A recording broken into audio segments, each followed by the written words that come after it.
જવાહર મેદાનમાં થયો. નહીં, જવાબ આપો. નરેન્દ્ર મોદીનો કાર્યક્રમ જવાહર મેદાનમાં થયો, એની મંજૂરી મને બતાવો. નરેન્દ્ર મોદીના કાર્યક્રમમાં ભાજપે 2000 હોર્ડિંગ્સ લગાડ્યા છે, એનો કરોડો રૂપિયા ચાર્જ થાય છે. તમે કમિશનર તરીકે ચાર્જ વસૂલ્યો છે, એને પરમિશન આપી છે, ઓન પેપર આપી છે, એસ્ટેટ ડિપાર્ટમેન્ટે આપી છે. મને જવાબ આપો. હોય તો તમે ઓન પેપર આપો. નહીં આપો. નથી આપી કોઈ, કારણ કે તમે દલાલી કરો છો, ભાજપની સત્તાગીરી કરો છો. આઈએસ અધિકારી તરીકે તમારે તટસ્થ નથી. તમે તટસ્થ નથી. એક મિનિટ ઉભા રહ્યો, કહેવું પડે. આ લોકો જાડી ચાવડીના થઈ ગયા છે, એટલે હું તમે બોર્ડ ઉતારી લ્યો એટલે તમારે આ કઈ બાપુજીની પેઢી છે, માલિકી છે. તમે સંવિધાન પ્રમાણે એક નોકર છો, બરાબર? તમારે નિયમ પ્રમાણે બધાને સમાનતા રાખીને કામ કરવું જોઈએ. તમે આમ આદમી પાર્ટીના બોર્ડ ઉતારી લ્યો અને ભાજપના આખું ભાવનગર ભરી દો, એનો ચાર્જ નહીં, એનું ભાડું નહીં, એની મંજૂરી નહીં. આમ આદમી પાર્ટીને નાના હોર્ડિંગ માર્યા, બોર્ડ માર્યા, તો એની મંજૂરી જોઈએ. એટલે તમે કરવા શું માંગો છો? તમારે તાનાશાહી કરવાની છે? હા બોલો, જવાબ આપો. હાલો, મેં પૂછ્યો ને જવાબ આપો. નહીં, જવાબ આપવો પડે. નરેન્દ્ર મોદીના કાર્યક્રમની મંજૂરી બતાવો, એનું ભાડું ભર્યું હોય તો બતાવો. નથી જવાબ તમારી પાસે, કારણ કે તમારે દલાલી કરવી છે, ભાજપની ગુલામી કરવી છે. તમે કટપુટલી છો ભાજપની. આ બિલકુલ નહીં ચલાવી લેવામાં આવે. અને આવનારા દિવસોમાં જે અધિકારીઓ ખોટું કરશે, ભ્રષ્ટાચાર કરશે અને કોઈ સત્તાધારી પાર્ટીની ગુલામી અને ચાપલુસી કરશે, એનું મોઢું કાળું કરવામાં આવશે આવનારા દિવસોમાં. યાદ રાખજો. તમે ભલે આઈએસ અધિકારી છો, તમે સન્માનનીય છો, પરંતુ તમે ભેદભાવ રાખશો, ભેદભાવની નીતિ રાખશો, બિલકુલ નહીં ચાલે.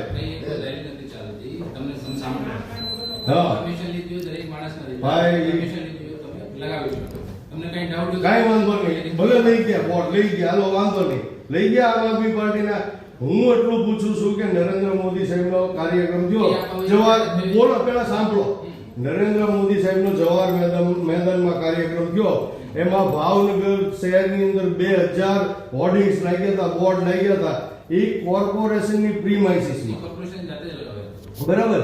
તો એનો નિયમ પ્રમાણે એનો ચાર્જ વસૂલ્યો છે, એને પરમિશન લીધી છે. નહીં, અત્યારે જવાબ આપો ને, હા કે ના કયો. લીધી છે? નહીં, અત્યારે પૂછો. આ તમારા એસ્ટેટના અધિકારી ગયા. નહીં, તમે જવાબ નથી આપી શકો. તમે ખોટા છો. તમે દલાલી કરો છો ભાજપની, તમે ચાપલુસી કરો છો. તમે ભાજપની કટપુટલી બનીને આ ખુરશીમાં બેઠા છો. આ બિલકુલ ચલાવી લેવામાં નહીં આવે. હમણાં અમારી પેલા ઓલા ઉદ્યોગપતિઓ આવ્યા, એની માટે તમારે મીટિંગ કરવા માટે ટાઈમ છે, અમારા માટે નથી. હે, આ મુદ્દો જવાબ આપો ને. આ મુદ્દો પૂછું છું, એનો જવાબ આપો. નહીં, જવાબ આપો ને. હવે તમારી પાસે જવાબ જ નથી. મેં જઈને તમારા દેવડ નથી ભાજપના બોર્ડ ઉતારવાની. હવાલદારનું એના ઈશારે તમે આ નોકરી કરો છો, અને તમે છે ને પ્રતિજ્ઞા લીધી છે. નોકરી જોઈન કરીને ત્યારે પ્રતિજ્ઞા લીધી છે, પ્રમાણિકતાની, નિષ્ઠાની. પણ તમે ખોટું કરો છો આ ખુરશી ઉપર બેઠા ને. આ બિલકુલ ચલાવી લેવામાં નહીં આવે. સાંભળી લેજો. આ તમે પોલીસને લાવ્યા ને, તમે 500 પોલીસ ખડકી દેજો. ખોટું થશે તો અમે બિલકુલ નહીં ચલાવી લઈએ, બરાબર?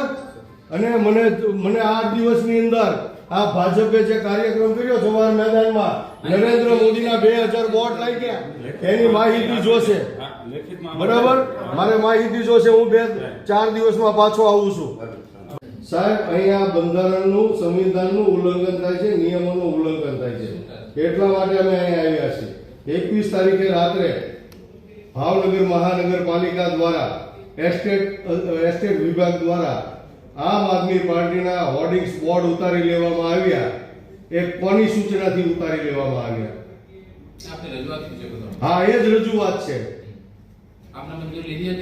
મંજૂરી લીધી નથી. હાલો, કાંઈ વાંધો નહીં. અમે મંજૂરી નથી લીધી એટલે હટાવ્યા ને. નહીં, એટલે મંજૂરી લેવી પડે એવું તમે માનો છો? જરૂરી છે, નિયમ છે, કાયદો છે.